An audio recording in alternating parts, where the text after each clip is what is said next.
Hello everyone, welcome to our YouTube channel CS Sansar and this is CS Stuti Mahajan.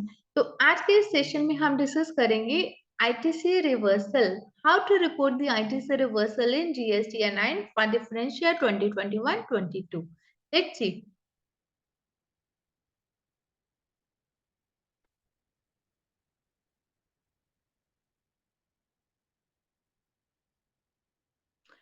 March 2022, ITC not reflected in GSTR 2B but shown in April 2022।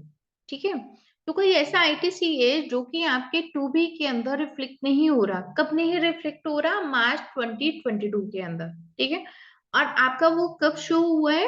अप्रैल 2022 में। तो that means कि अप्रैल के अंदर वो reflect हुआ है और मार्च 2022, तो वो हमारा फाइनेंशियल कौन सा हुआ? 2021-22। तो 2021-22 फाइनेंशियल के अंदर आईटीसी हमारा रिफ्लेक्ट नहीं हो रहा, और वो आईटीसी हमें अगर हम 2B में चेक करते हैं तो हमें कब मिल रहा है? अप्रैल 2022 के अंदर। तो सबसे पहली बात, 2B में नहीं है। अगर हम मार्च की बात करें, मार्च 2022, अभी हमें जीएसटी 9 किसकी फाइल करनी है? फाइनेंशियल 2021-22 की ही। तो अगर हम बात करें 2021-22, 2B में नहीं है, तो आपने क्या उसको 3B में दिखाया है? तो 3B में दिखाना तो नहीं चाहिए। ठीक है, तो हम इसके अलग अलग जो भी सिनारियोज हैं उसको हम चेक कर लेते हैं कि 2B में नहीं है, आपने उसको 3B में भी नहीं दिखाया, तो need not to be shown in the GST 9 for financial 2021-22। मेरे पास क्वेरी आई है कि 2022 का कोई आईटीसी था जो कि अप्रैल 2022 के अंदर दिखाया गया है, तो उसको हमने 2B में नहीं लिया। 2B में तो था ही नहीं, तो हमने 3B में भी नहीं लिया, तो उसको जीएसटी 9 के अंदर कहाँ रिपोर्ट किया जाए? तो उसको जीएसटी 9 के अंदर कहीं पे भी रिपोर्ट करने की नीड नहीं है। आप उसको अप्रैल 2022 का ही आईटीसी जो है वो कंसिडर करेंगे, और अप्रैल 2022 का आईटीसी कंसिडर करते हुए उसको 2022-23 फाइनेंशियल के अंदर ही वहां पर रिपोर्ट करोगे। ठीक है, तो फर्स्ट सिनारियो तो हमारा ये हो गया, 2B में नहीं है, हमने 3B में भी नहीं लिया, तो जीएसटी 9 के अंदर आपको कहीं उसको मेंशन नहीं करना। अब हम लेते हैं सेकंड सिनारियो। सेकंड सिनारियो क्या है? अगेन 2B के अंदर तो हमारा है ही नहीं है। मार्च 2022 की अगर हम बात करें तो 2B के अंदर हमारे पास आईटीसी नहीं है। But if you have wrongly taken in the 3B, आपने क्या किया? जीएसटी या 3B में आपने उसको गलती से ले लिया, क्योंकि आपको पता था कि आपके पास वो आईटीसी तो आएगा ही। ठीक है, तो आपने उसको रिकॉर्ड कब कर लिया? मार्च के अंदर। बट जबकि जब आपने अपना 2B चेक किया तो 2B के अंदर वो मार्च के अंदर तो था ही नहीं, तो आप उसको 3B में ले चुके हो। तो उस केस में आपको क्या करना पड़ेगा? अब जो मार्च है वो क्या है? लास्ट मंथ है आपका फाइनेंशियल का। ठीक है, कोई और मंथ चलो मान लो हम कंसिडर कर लेते हैं। लेटेस्ट सपोज आपने जनवरी 2022 के अंदर लिया होता, तो वो फेब में अगर रिफ्लेक्ट हो भी जाता तो आपका फाइनेंशियल की जब हम बात करें तो आपका वो कंपेंसेट हो जाती है वो चीज। लेकिन जो चीज मार्च की आईटीसी जो मार्च का था वो रिफ्लेक्ट नहीं हुआ आपका मार्च का, वो आपका अप्रैल के अंदर जाकर रिफ्लेक्ट होता है। तो डेट मीन्स वहां पे आपका क्या हुआ? फाइनेंशियल चेंज हो गया। सो सेकेंड केस हमारे पास क्या आते हैं? हम कंसिडर करते हैं कि 2B के अंदर नहीं है आईटीसी, लेकिन आपने उसको 3B के अंदर ले लिया।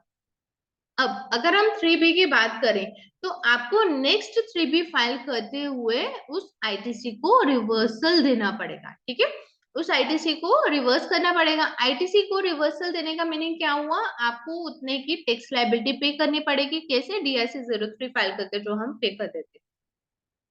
और अगर हम बात करें, अब हम चलते हैं जीएसटीआर 9 के लिए। तो जीएसटीआर 9 की अगर हम बात करते हैं तो जीएसटीआर 9 का टेबल नंबर 6 जो है, टेबल नंबर 6 के ऊपर डाटा कहां से आता है? Total amount of ITC availed through form GSTR 3B, sum total of table 4D of form GSTR 3B। ठीक है, तो जो हमारा टेबल नंबर 6 है, details of ITC availed during the financial, table number 6 के अंदर हमारा ए कॉलम के अंदर डाटा कहां से आया? 3B से। तो इसका मीनिंग क्या हुआ? 2B में नहीं था, हमने 3B में गलती से ले लिया। अब हमने गलती से अगर 3B के अंदर ले लिया तो दैट मीन्स वो जब डाटा हमारे पास ऑटो पॉपुलेट होके जीएसटीआर 9 जो आएगा उसका टेबल नंबर 6 के ए के अंदर, वो हमारा गलत आईटीसी जो हमें नहीं लेना चाहिए था उसके अंदर वो वैल्यू भी है। तो लेटेस्ट सपोज हम क्या एज्यूम करते हैं कि हमारे पास आईजीएसटी है 45,000, इसके अंदर वो 5000 वो वाला आईटीसी है, मार्च का आईटीसी, जो कि अप्रैल के अंदर हमारा रिपोर्ट हो रहा है 3B के अंदर, 2B में अप्रैल में रिपोर्ट हो रहा है। ठीक है, तो हमारा इस ईयर का आईटीसी कितना हुआ 40,000। तो इस केस में हमें क्या करना पड़ेगा, जो हमारे पास एक कॉलम के अंदर दिखाते हैं आईजीएसटी 45,000, ये आपको बी से लेके एच तक ये सारा आपको बाइफरकेट करके देना पड़ेगा। ठीक है, तो हमें क्या करना है, इसके अंदर जो 45,000 की लाइबिलिटी है उसको, अगर वो लाइबिलिटी आपकी इनवर्ट सप्लाई की है तो आप उसको बी में दिखाओगे। इनवर्ट सप्लाई अगर वो आरसीएम में कवर होता है और वो अनरजिस्टर्ड पर्सन की है, सी में दिखाओगे। इनवर्ट सप्लाई अगर वो रजिस्टर्ड पर्सन से और आरसीएम में कवर होता है, आप उसको डी में दिखाओगे। और अगर वो इम्पोर्ट ऑफ गुड्स है ई में, इम्पोर्ट ऑफ सर्विसेज है तो एफ में, और आईटीसी रिसीव फ्रॉम आईएसटी है तो जी में आएगा। और इसके अलावा अगर आपके पास कोई आईटीसी आता है तो आप उसको एच के अंदर दिखाओगे। ठीक है, इसके अंदर टेबल नंबर 6 की अगर हम बात करें तो उसके अंदर एक बहुत ही इंपॉर्टेंट चेंज आई है, जो कि पहले हम क्या करते थे, हमारे पास जो ए कॉलम का टोटल है जब हम उसको दिखाते हैं कि बी के अंदर या सी के अंदर, मतलब हमारी वो इनवर्ट सप्लाई का अमाउंट है या वो आरसीएम के अंदर कवर हो रहा है, तो पहले हम क्या करते थे, हमारे पास बाइफर्केशन नहीं होती थी तो हम उसको सीधा इनपुट्स के अंदर दिखा देते थे। इस बार जो फाइनेंशियल 2021-22 के अंदर जो चेंज आई है, उसके अंदर वन ऑफ द चेंजेस ये भी है कि आपको उसकी बाइफर्केशन देनी है। जो आप अमाउंट दिखाएंगे, लेटेस्ट सपोज हमारा 45,000 है इनवर्ट सप्लाई का, तो बी के अंदर आएगा। तो बी के अंदर जितना भी अमाउंट है आप उसको बाइफर्केट करेंगे कि वो इनपुट्स का है, कैपिटल गुड्स का है या फिर इनपुट सर्विसेज का है, आपको उसकी बाइफर्केशन देनी पड़ेगी। इसी के साथ रिलेटेड एक मेरे पास क्वेरी आई थी कि अगर हम मैम उनके हमारे पास बाइफर्केशन अवेलेबल नहीं है और अगर हम उसकी बाइफर्केशन नहीं देते, तो उसका रिप्लाई सिंपल सा ये है कि वो आपकी मिस रिपोर्टिंग होगी। आपको बाइफर्केशन देनी है, जो कि इस बार मैंडेटरी कर दिया गया है। हालांकि उन्होंने इम्पोर्ट ऑफ गुड्स की बाइफर्केशन जो थी वो तो पहले से ही चली आ रही है, वो तो हम लास्ट ईयर भी हमने बाइफर्केट करके दिया था। लेकिन बी सी और डी कॉलम की अगर हम बात करें तो हमने बाइफर्केशन नहीं दी थी, और बी कॉलम की बाइफर्केशन इस बार मैंडेटरी कर दी है। हालांकि जो सी और डी है जिसके ऊपर आईसीएम एप्लीकेबल है, उसको आप इस बार के लिए अभी स्किप कर सकते हो। ठीक है, तो बी पार्ट के लिए आपको बाइफर्केशन देना मैंडेटरी है in the inputs, capital goods and input services के अंदर।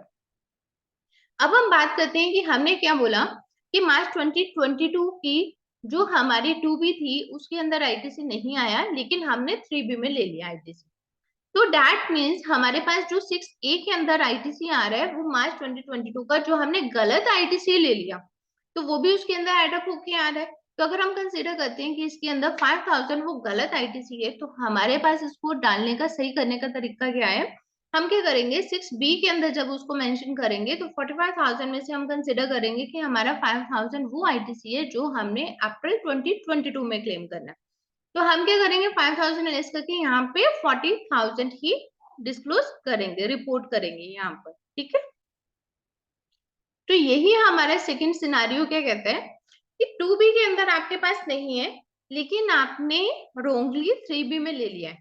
तो सबसे पहले तो आपको जो अपने 3B है उसको भी करेक्ट करना पड़ेगा। जो 3B है उसको आप कैसे करेक्ट करोगे, 3B का जो आईटीसी है उसको आप रिवर्स करोगे और DRC 03 के थ्रू उसकी पेमेंट करके DRC 03 आप फाइल करोगे। ठीक है, अब हम जब चलेंगे GST 9 के ऊपर, क्योंकि आपने 3B में अगर गलत आईटीसी दिखाया सो दैट मीन्स आपका जीएसटी 9 में जब ऑटो पॉपुलेट होके आएगा तो वो भी गलत आईटीसी आएगा। तो उसके लिए आप क्या करोगे, जब आप 6B के अंदर उसको आइटम को डिस्क्लोज करोगे, 6A के अंदर गलत आइटम जो है आपकी ऑटो पॉपुलेट होके आ रहा है उसके अंदर वो 3B वाला आपका गलत आईटीसी आ गया, 6B के अंदर आप क्या करोगे उतने अमाउंट से उसको माइनस कर दोगे। ठीक है, तो इस तरह से आपकी जीएसटी 9 जो है वो आपकी सही हो गई। अब ये तो था आपका करंट ईयर की जो हमने बात की। अगर आपने फाइनेंशियल 2021-22 का आईटीसी जो है वो गलत ले लिया, उसको आप रिवर्सल दिखाओगे 6B के अंदर। अब हम इसी तरह से बात करते हैं कि अगर आपने कोई फाइनेंशियल 2021 इससे पुराने साल का अगर आपने कोई आईटीसी ले लिया और उसका रिवर्सल आप कहाँ पर दिखाओगे। ठीक है, ये तो हो गया आपके पास करंट ईयर के आईटीसी के रिवर्सल के लिए। और अगर आपने इससे पिछले साल का कोई आईटीसी ले लिया जो कि आपको लग रहा है कि वो गलत ले चुके हो आप, उसका रिवर्सल आप दिखाओगे टेबल नंबर 12 के अंदर। तो टेबल नंबर 12 क्या कहता है, reversal of ITC avail during previous financial. ये जो आइटम्स है ना इस तरह की, क्योंकि इसके लिए बहुत सारी क्वेरीज आ रही है कि परचेज रिटर्न का आईटीसी है, उसका रिवर्सल कहाँ दिखाना है, तो उसके लिए हमने एक सेपरेट वीडियो बना के अपने चैनल के ऊपर डाली हुई है, तो आप उसका वहां से रेफरेंस ले सकते हो। अगर हमने कोई और आईटीसी जो है, जो हमारा लास्ट ईयर का आईटीसी था, क्लेम कर लिया, उसको हमने कहाँ कहाँ डिस्क्लोज करना है, तो उसकी भी एक अलग से वीडियो बनाई हुई है। जो मेरे पास बहुत ज्यादा इस तरह से क्वेरीज आई हैं कि जो रिपीटेड क्वेरीज आई हैं, तो उसके लिए हमने अलग अलग बनाकर वीडियोस उसकी चैनल के ऊपर डाली हुई हैं, तो आप उसका वहां से जो है रेफरेंस ले सकते हो। तो अब ये वाली थी। इसके अंदर क्या आया कि मार्च का आपका आईटीसी ही नहीं है, जो मार्च का आपका 2B में रिफ्लेक्ट नहीं हो रहा, आपका वो 3B में नहीं जाना चाहिए, तो और आपका 9 के अंदर भी नहीं जाएगा। लेकिन अगर आपने 2B में नहीं, आपने 3B में गलती से ले लिया और आपका डेट मीन्स 9 के अंदर गलती से ऑटो पॉपुलेट होके आ गया, उस केस में आपको 3B करेक्ट करने के लिए क्या करना पड़ेगा, DRC 03 के थ्रू टैक्स की पेमेंट करो और आईटीसी को रिवर्सल दिखाओगे आप।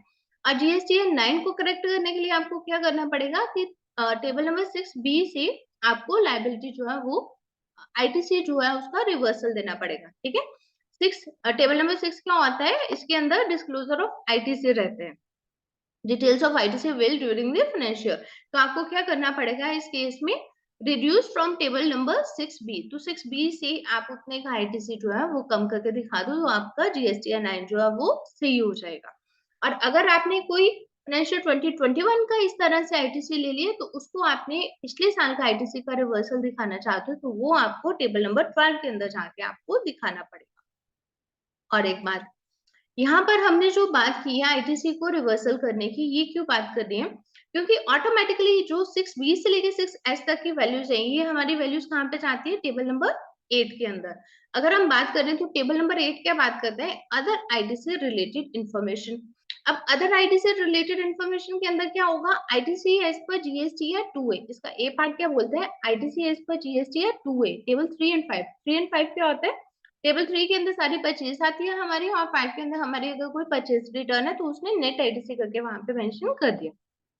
ठीक है, तो इसका मीनिंग क्या हुआ, हमारे आईटीसी एज पर जीएसटी है 2A के अंदर, 2A 2B के अंदर तो वो वाली आइटम हमारी नहीं आ रही है, तो हमने क्या किया, 8 के A के अंदर वो वाला आईटीसी लिया जो हमारा फाइनेंशियल 2021-22 का है। अब बी की अगर हम बात करेंगे तो यहाँ पे आईटीसी हमारा कौन सा आएगा, sum total of 6B and H above.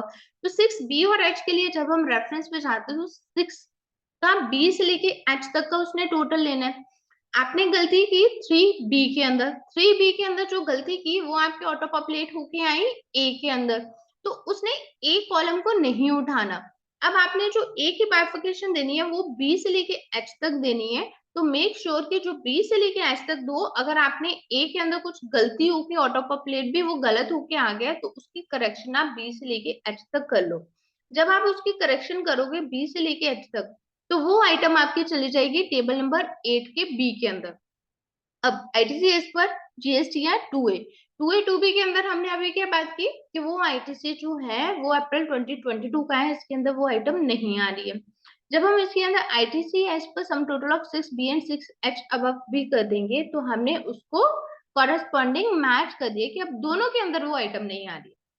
पहले के अंदर तो आइटम नहीं आ रही है क्योंकि 2B में तो वो रिफ्लेक्ट नहीं कर रहा वो वाला आईटीसी, जो कि हमारा अप्रैल 2022 का है। और 6B में अदरवाइज वो आता, तो हमने क्या किया, 6B के अंदर ही माइनस कर दिया। अब वो 6B के अंदर भी वो हमारा आईटीसी नहीं आया, जो कि हमारा अप्रैल 2022 का है, तो दैट मीन्स हमने इसे कंपैरेटिव कर दिया। ठीक है, तो सिंपल सा आपको याद रखना है, अगर आपने कोई ऐसा आईटीसी ले लिया जो आपका इस ईयर का नहीं है, जो आपका 2B के अंदर नहीं आ रहा, तो उसको आपको 6B में से माइनस करना है। जैसे आप 6B में माइनस करोगे, ऑटोमेटिकली वो आपका 8B के अंदर करेक्ट फिगर चले जाए। और अगर इससे पिछले साल का आईटीसी है जिसका आप रिवर्सल देना चाहते हो, तो उसको आपको टेबल नंबर 12 के अंदर जाके डिस्क्लोज करना है। तो ये छोटे छोटे पॉइंट्स हैं जो आपको बड़े ध्यान से करने हैं ये टेक्निकल पॉइंट्स हैं, बट एक दो बार आप इनको करोगे तो आपके ये पॉइंट्स जो है वो मतलब टिप्स के ऊपर ही आपके आ जाएंगे कि आपने रिवर्सल कैसे देना है, परचेज रिटर्न है तो उसका रिवर्सल कैसे देना है आपने, आपका लास्ट ईयर का आईटीसी है, उसको आपने इस साल में ले लिया, तो उसको कैसे दिखाना है, या इस साल का आईटीसी स्पेसिफाइड पीरियड तक अगर आप उसको क्लेम कर रहे हो तो उसको कहाँ पे दिखाना है। आईटीसी जो आपको नहीं लेना चाहिए था, जो आपका नेक्स्ट ईयर का है, तो उसका रिवर्सल किस तरह से आप दिखाओगे। तो ये छोटे छोटे टेक्निकल से पॉइंट्स हैं, तो उसको बड़े ध्यान से कंसिडर करते हुए आपको अपने जीएसटी या 9 जो है वो फाइल करनी है। होप सो कि आपका ये पॉइंट क्लियर हो गया होगा। इनकेस अगर फिर भी आपकी कोई क्वेरीज रहती है तो आप उसको वहां पे डिस्क्लोज कर सकते हो कमेंट बॉक्स के अंदर, या फिर आप मेल कर सकते हो। So this is all for the day. Thank you.